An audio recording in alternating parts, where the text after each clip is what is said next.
Bueno, gracias amigos televidentes. Dijimos que en esta pequeña pausa que íbamos a hacer íbamos a escuchar el mensaje.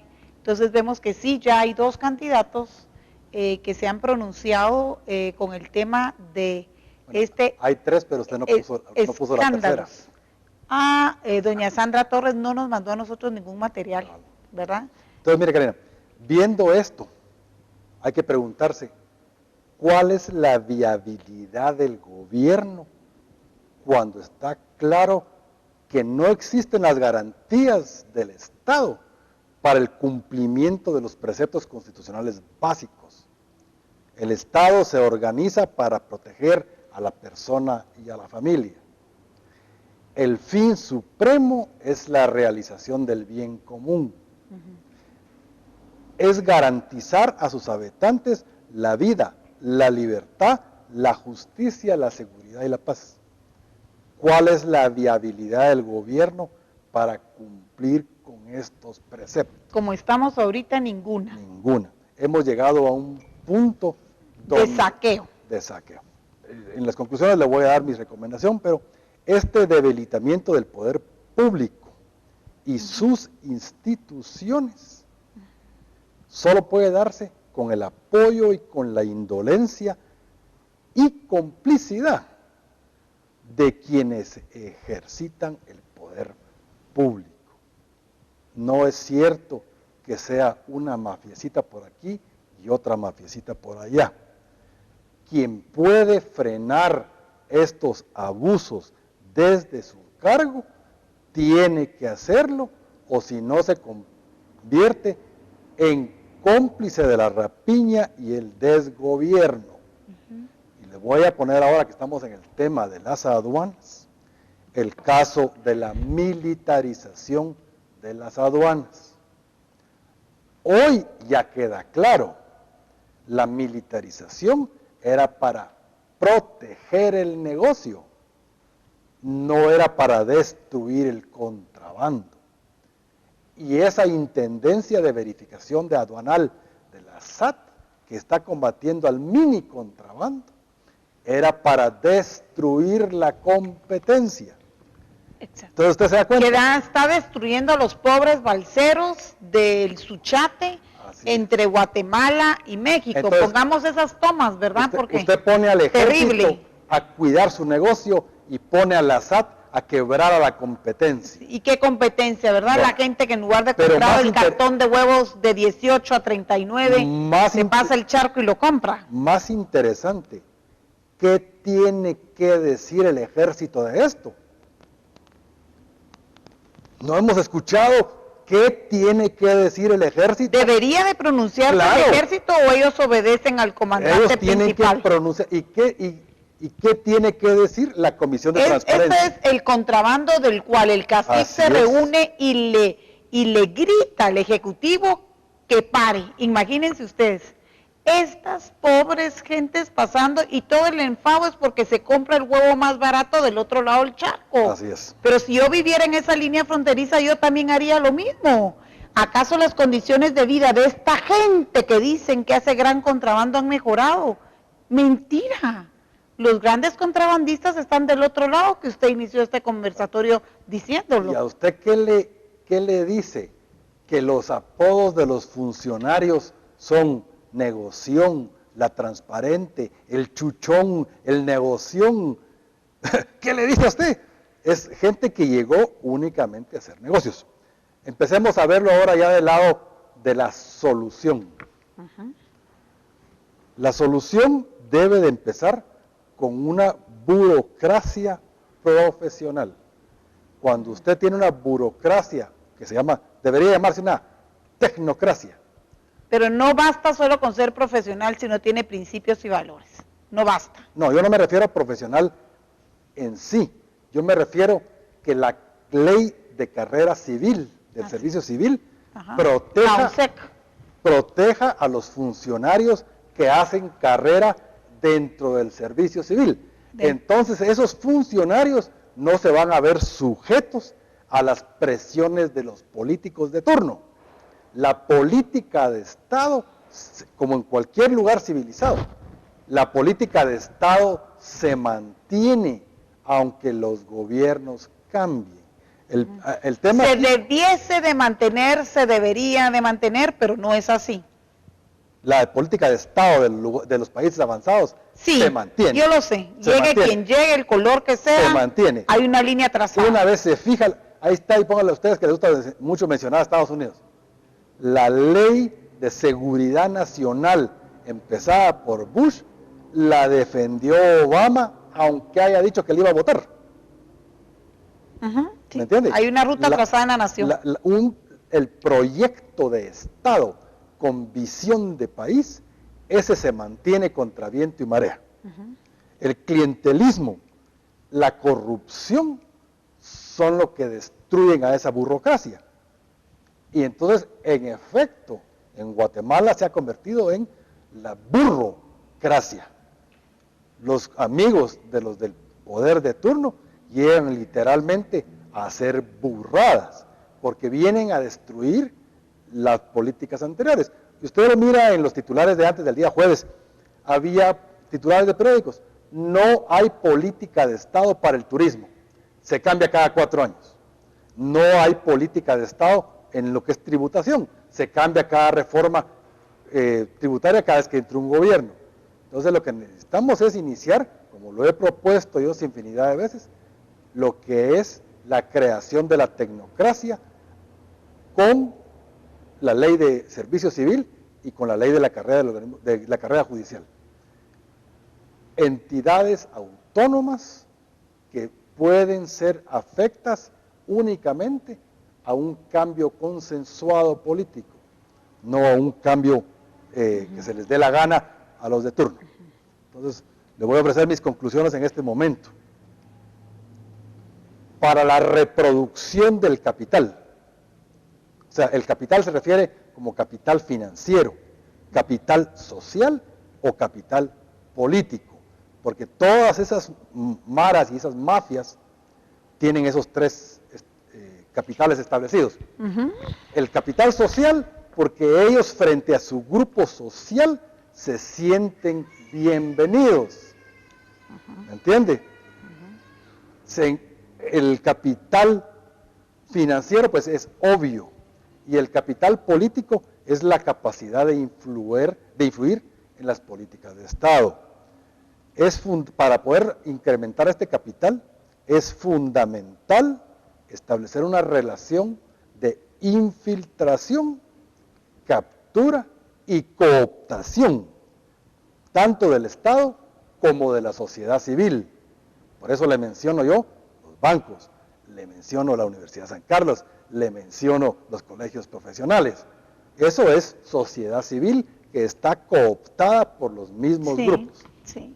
¿Me entiende? Sí. Esta vinculación entre lo que es propiamente criminal y lo legal es una zona gris.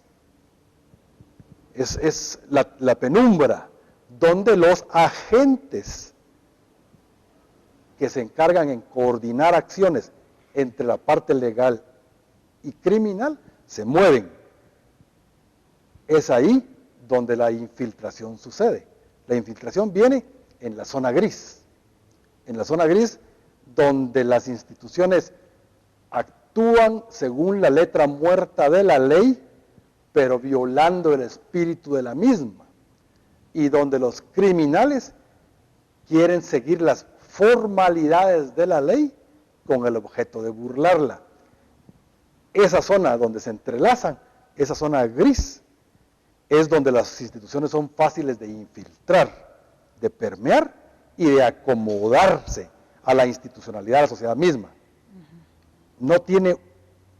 La sociedad, si no tiene una ética pública colectiva que rechace esos métodos, es lo que ha venido sucediendo en los países que han sido infiltrados. Lo que necesitamos es atacar las fuentes que permitan esta reproducción de capital. O sea, tenemos que ubicar, detectar esos factores y esos operadores de la zona gris. El comisionado de la CICIG identificó a uno de esos actores inicialmente, como el llamado Teniente Jerez, como ese operador de la zona gris, que es totalmente legal, pero para fines ilegales. Ese grupo profesional, podríamos decirle, es el encargado en infiltrar las instituciones y es el encargado en servir de puente. Entonces, en la mayoría de casos, la criminalidad de punta, de avanzada, necesita una relación con el exterior. Los criminales, se lo pongo como un ejemplo, la mafia rusa. La mafia rusa es más internacional que nacional y opera a través del sistema financiero internacional, con bancos rusos. Pues lo mismo estamos en Guatemala empezando a ver.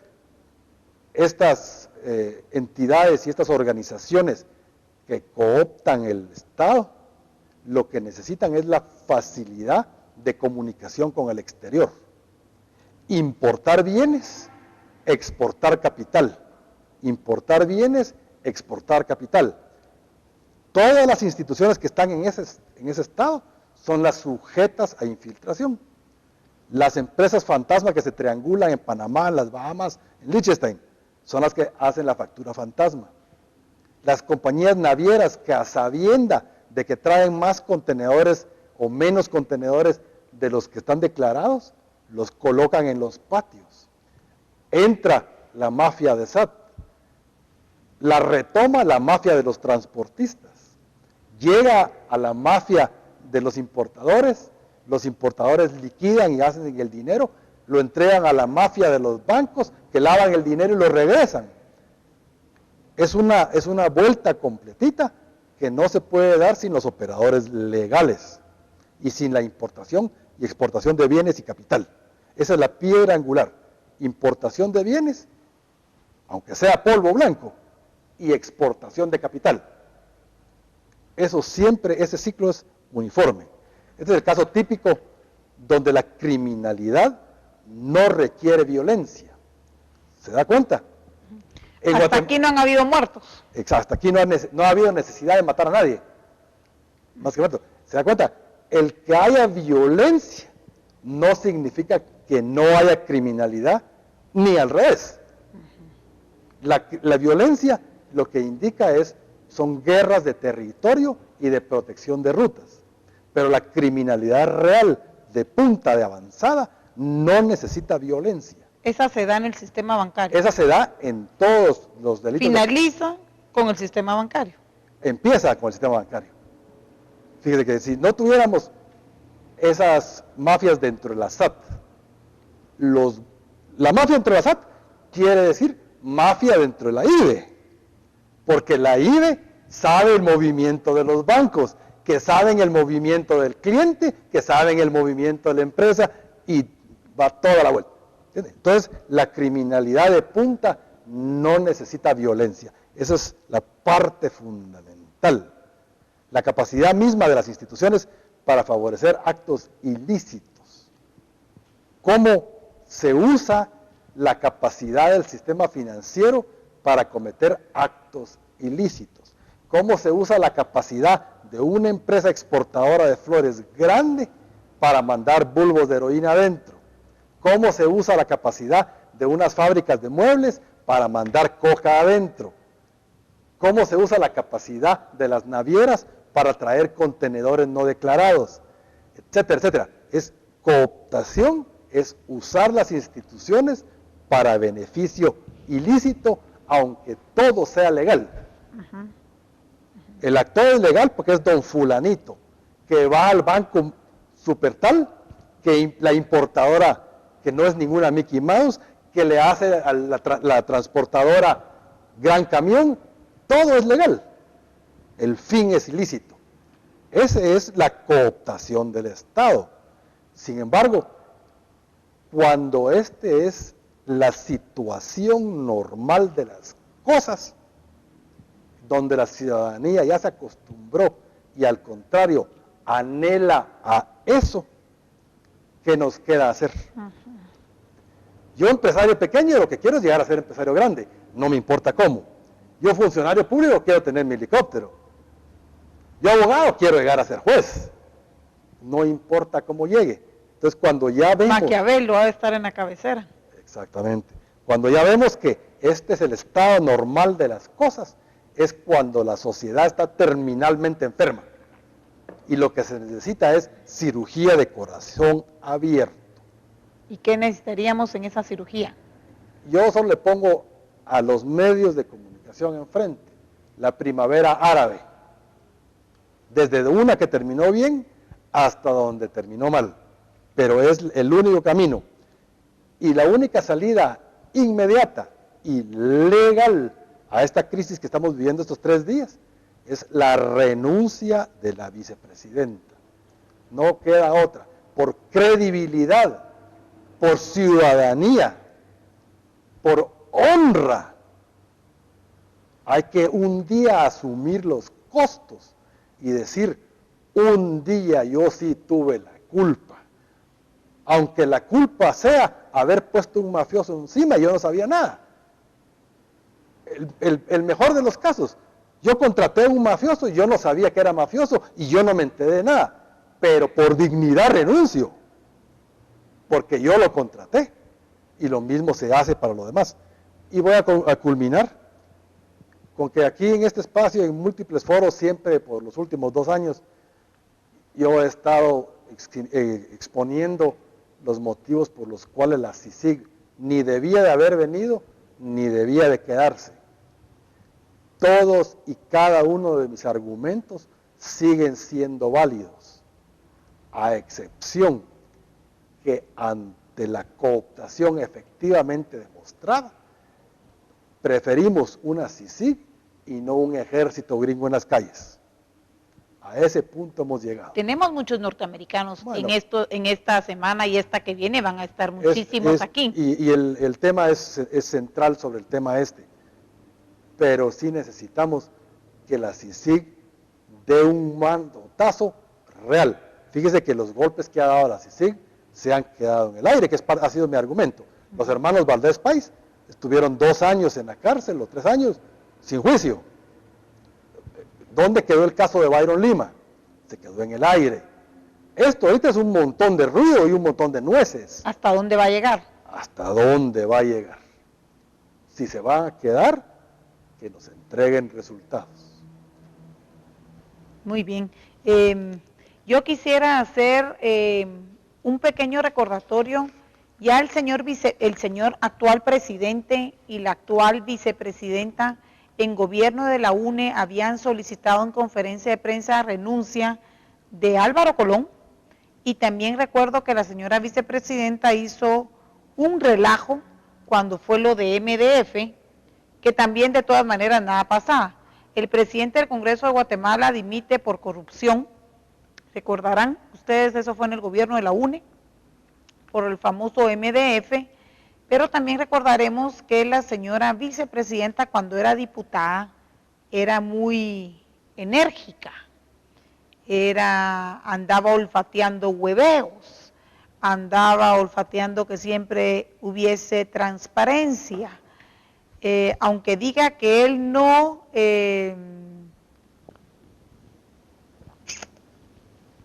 trasladó los fondos, creo yo, los recursos, sí contrató a quienes lo hicieron, sostuvo. ¿Quién sostuvo esto? Roxana Valdetti ante Meyer, cuando Meyer era el presidente del Congreso. Ese tipo de mujer enérgica es la que hemos estado extrañando, inclusive en su conferencia de prensa el día de ayer. Pero vea usted, aunque Meyer está siendo juzgado, fue condenado y todo, tuvo una acción. Sí renunció. Sí renunció, y vemos en la nota de prensa nuevamente que en la entonces diputada por el Partido Patriota enérgicamente le solicita, recordemos la energía que sostenía la diputada Roxana Valdetti, y nos dejó mucho que desear y muchas anécdotas del pasado cuando la vimos el día de ayer nerviosa, enojada, preocupada y demás, ¿verdad? Creo yo que todo poblador guatemalteco el día de ayer se sintió ofendido en su inteligencia. hay un gran clamor, y es una pregunta que debo contestar porque creo que me la hicieron al Facebook o la página fanpage que yo no manejo, que me maneja Mirna. Hacen una pregunta, dicen, ¿qué pienso yo de la protesta de más o menos 5,000 o 10,000 guatemaltecos que se quiere dar este próximo sábado? Por supuesto que el guatemalteco honrado está disgustado, insultado en su inteligencia, y la SAT corre el riesgo de para junio quedar quebrado porque el guatemalteco ya no va a tener. ¿Cómo le va a sacar usted el dinero al guatemalteco si ahora sabe que hay un montón de hijos de la gran perica que se han hueveado el dinero, que están prófugos y otros pudieran estar a saber dónde, y le estamos haciendo los mandados a los mismos de siempre? ¿Dónde está la motivación para pagar impuestos? ¿Dónde está si nos vieron y nos han estado viendo la cara, inclusive con el respeto que a mí me merece la señora vicepresidenta actual todavía? Fue un insulto a nuestra inteligencia que a todas luces se salió de control cuando le comenzaron a repreguntar de, bueno, entonces, ¿qué día vino?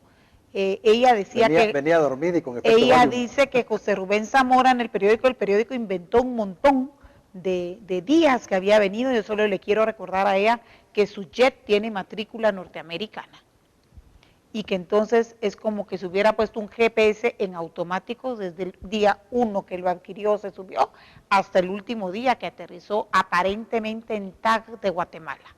Información que no ha sido oficialmente verificada, pero eso es lo que dicen las personas que investigan bien.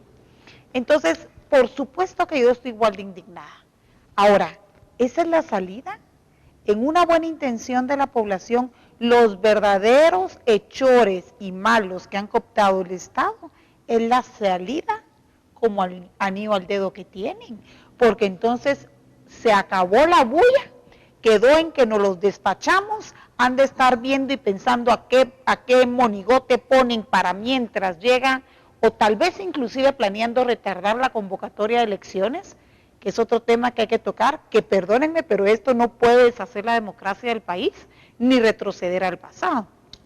Entonces, estoy indignada, por supuesto que de acuerdo a la Constitución tienen el derecho de la manifestación pacífica, pero yo me hago la pregunta, ¿quién va a ganar? Vamos a salir a manifestar para que la oligarquía recalcitrante o los verdaderos mafiosos de cuello blanco del país sigan en su status quo, en su sistema planificado por ellos.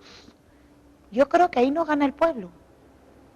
Gana el pueblo de otras maneras, obligando y solicitándole de buena manera a la señora vicepresidenta que renuncie para salvar al Poder Ejecutivo, que es uno de los 3 pilares de la República, Ejecutivo, Legislativo y Judicial, para salvar la imagen de un presidente en el país y de la gobernabilidad y confiabilidad que todos debemos de tener en nuestras autoridades, y para erradicar de una vez por tajo lo que nos está sucediendo. Creo yo que eso solo lo puede hacer la ciudadanía, solo lo puede hacer cualquier guatemalteco. Creo que es más o menos acertado el discurso de Roberto Alejos, es hora que nos sentemos. Lo malo es que si nos vamos a sentar en una mesa de diálogo con los que encabezan la cooptación del Estado, no tenemos nada que hablar. Lo mismo. Es a otro nivel que creo yo que se deben de dar las pláticas. Por supuesto que el ejército debería de haber alzado su voz ya, pero su comandante número 1 es el señor presidente. Información extraoficial me llegó a mis oídos y hubo una reunión aparente en un lugar grandote, el edificio del ejército, de la institución como tal, en Avenida de la Reforma. Y aparentemente le hacen unas preguntas de día jueves, era un día de mucha crisis. ¿Qué hacemos? Algunos sabios abogados que estaban ahí dentro de la institución le dicen, este es un juego de ajedrez, entregue a la reina. Se fugó la información de ese cuartel y llegó a mis oídos el día sábado. Creo yo que por el bien de la democracia del país, el señor presidente debería de entregar a la reina. No puede. no puede. Constitucionalmente, la única salida que hay es la renuncia voluntaria de ella. La vicepresidenta no es empleada del presidente, no le puede pedir la renuncia. La vicepresidenta... Un antejuicio, y si se plantea un antejuicio. Ese ya es otro proceso. Un antejuicio que puede plantear cualquier persona. Si le dan trámite, y por eso mencioné que hace falta que la fiscal se pronuncie. Ok, si le dan trámite con tanto norteamericano en el país, porque no es un secreto, y con la CICIG empoderada de la manera que está, con la ayuda de todos los representantes del resto de países, para darle trámite a un se puede obligar y se puede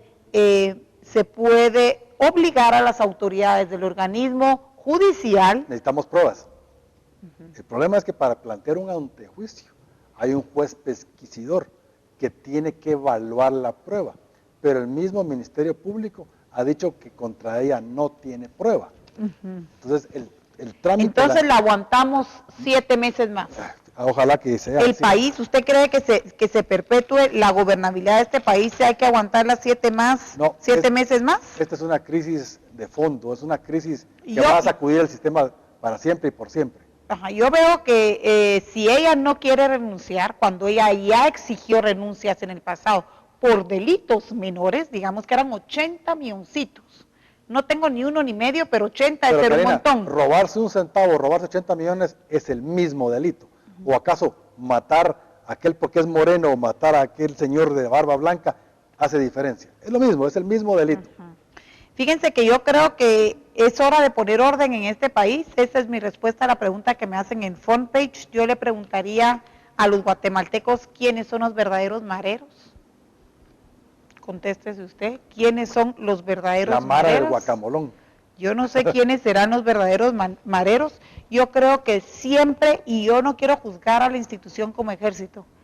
El ejército a mí como institución me merece respeto, pero lamentablemente siempre hay malos oficiales metidos dentro de estas mafias que le hacen los mandados a los saqueos con los que comenzamos hablando en este conversatorio. Las cosas pueden cambiar. La página 12 del periódico, vemos un gran escándalo en Europa, no sé si usted ya lo leyó. Ok, fíjense que al señor le investigaron sus cuentas bancarias. Haga un acercamiento, jovencito, a esta página. Al señor le averiguaron sus cuentas bancarias, va detenido. ¿Quién fue él? ¿Quién fue él? Él fue el vicepresidente, es ex vicepresidente económico del Partido Popular de España y exdirector del Fondo Monetario Internacional. O sea, sí se puede. Tarde o temprano se puede. Cuando los números no cuadran, se puede más. Pero solo el dinero no es suficiente motivo. Ahí está el caso de Dominique Strauss-Kahn. También. Eso no fue por dinero, ¿entiende? Entonces, aquí el tema es una indignación real, permanente y que se escuche. Si esto vuelve a ser otra vez noticia de 3 días o una semana, y dentro de una semana ya nadie ha mencionado lo de la agüita mágica, pues. ¿Me entiende? Es la misma mara con el mismo método haciendo un negocio distinto. Y les voy a con esto termino. Vemos al sector empresarial debidamente organizado, son ellos, son los únicos que pueden alzar su voz porque pertenecen a ese club que apesta. Con el respeto de los que sí están ahí son dignos, ¿verdad? Que también hay varios.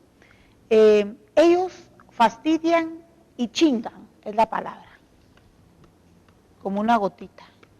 Los contrabandistas de allá de entre Guatemala y San Marcos, los contrabandistas me están haciendo terrorismo, me están haciendo dumping, los contrabandistas y esos contrabandistas a los que les quieren poner el dedo son los pobres de balsas infladas negras que vamos a poner en pantalla. Esos son los contrabandistas que quisiera ese sector organizado o algunos agarrar y cooptar. No lo ponga tan lejos. ¿Quiénes son los verdaderos contrabandistas de este país? ¿Quiénes realmente son? El fenómeno que pasa, señores, es que ellos son un grupo, y hay mucha gente del CACIF que obedece a otros familias superpoderosas que son las cabalísimas, ¿verdad? Ahí nadie entra y nadie sale.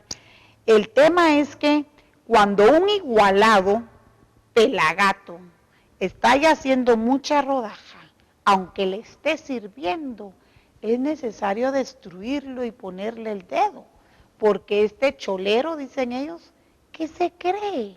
¿Por qué tan igualado? O sea, aquí solo cabemos uno. Ese tema lo debí haber tocado con José Ángel.